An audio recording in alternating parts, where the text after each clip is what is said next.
Have you ever caught yourself wondering whether you're actually ahead or falling behind when it comes to money? Maybe you've been lying awake at night, staring at your bank balance, quietly asking yourself how people your age seem to have this whole money thing figured out, while you're still debating whether that daily coffee should count as a necessary expense. Or maybe it hits you while scrolling through social media.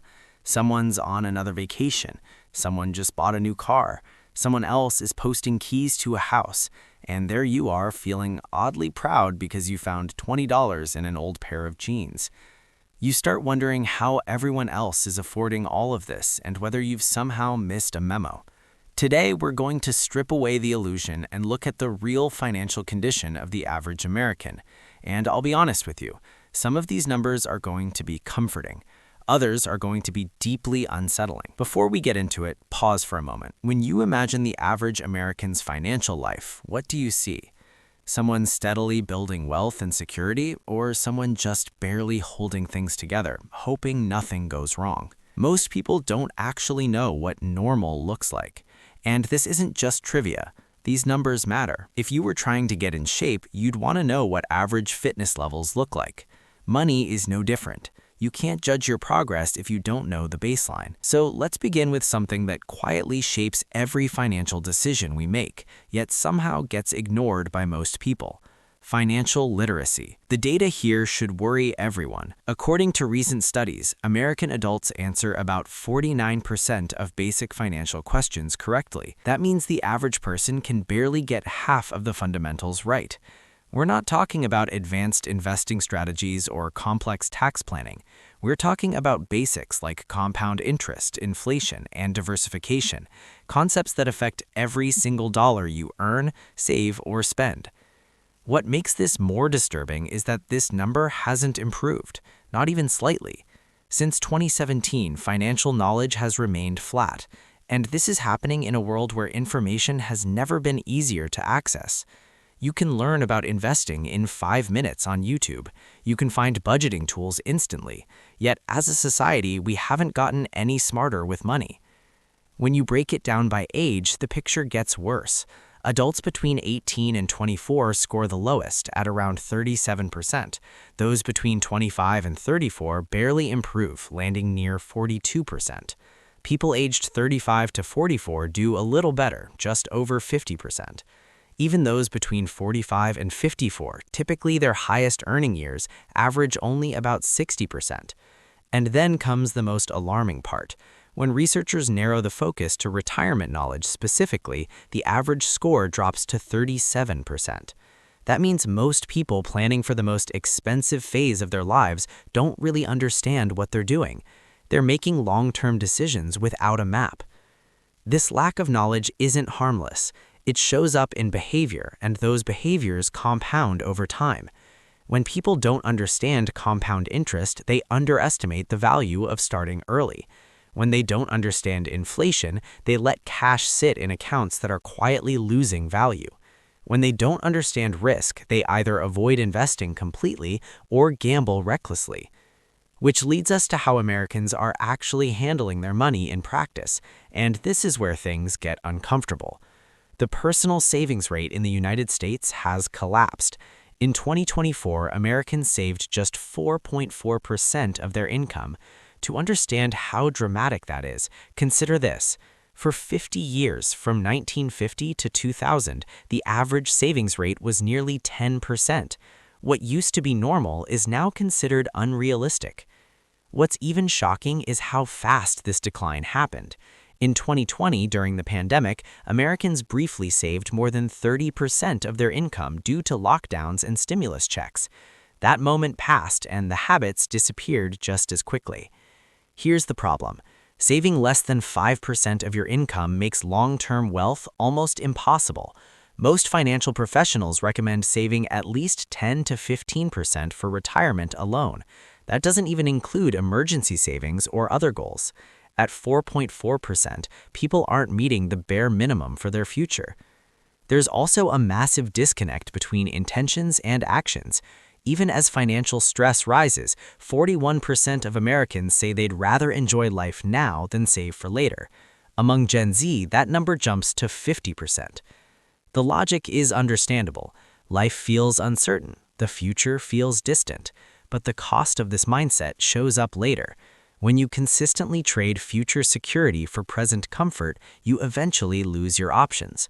You don't retire when you want to. You work because you have to. That brings us to a statistic that defines modern American finances. Nearly half of Americans, 49%, live paycheck to paycheck. Miss one paycheck and the system collapses. Bills don't get paid. Obligations stack up. There's no margin for error. And this isn't limited to low-income households. Plenty of people earning solid salaries are in the same position. They've stretched their lifestyle to match their income perfectly. Bigger homes, newer cars, constant upgrades. From the outside, it looks like success. From the inside, it's fragile. The real danger shows up when something goes wrong, and something always goes wrong. Cars break down, roofs leak, medical bills appear. These aren't rare events, they're guaranteed. So, how ready are Americans for emergencies? Not very. 27% have no emergency savings at all. Nothing. No buffer, no backup. They're relying on hope and credit cards. It gets worse. 56% of Americans can't cover a $1,000 emergency with cash or savings. $1,000. That's a routine car repair or a basic medical expense. 6 out of 10 people would have to borrow, delay, or panic. And here's the reality check. 59% of Americans faced an unexpected expense in the past year. So most people encounter surprises regularly, yet most aren't prepared for even modest ones. It's a slow-motion collision. Even among those who do have savings, the picture isn't great. The average emergency fund is around $16,800, but that number is heavily distorted by high earners. When you look at coverage instead of averages, only 28% have 6 months of expenses saved. 16% have 3 to 5 months, 29% have less than 3 months, and more than a quarter have nothing at all. Certain groups are hit harder. Nearly half of women don't have a 3-month emergency cushion, compared to just over a third of men. Younger generations are even more exposed. Only 31% of Gen Z could handle a $1,000 surprise, compared to nearly 60% of baby boomers. This lack of savings feeds directly into another growing crisis: debt. Credit card debt in the United States has reached record levels. Americans now owe about $1.23 trillion on credit cards alone. That's money accumulating interest at rates often exceeding 20%. By the end of 2024, there were over 630 million credit card accounts with total available credit exceeding $5 trillion, and a significant portion of it is already in use. Delinquency rates tell the real story. In early 2025, more than 10% of accounts fell into serious delinquency, meaning payments were over 90 days late. Another 8.75% were at least 30 days behind. Roughly 1 in 6 accounts is struggling, triggering penalties, credit damage, and higher interest. Household debt overall has followed the same trajectory. Average total household debt has climbed to about $105,500, up more than $12,000 in just 4 years. That translates to over 11% of income going toward debt payments before basic living costs are even considered. Why does this keep happening? Spending. In 2024, spending increased faster than income for most households. Housing eats up roughly a quarter of income. Transportation often costs around $1,000 a month. These fixed expenses quietly lock people into financial rigidity.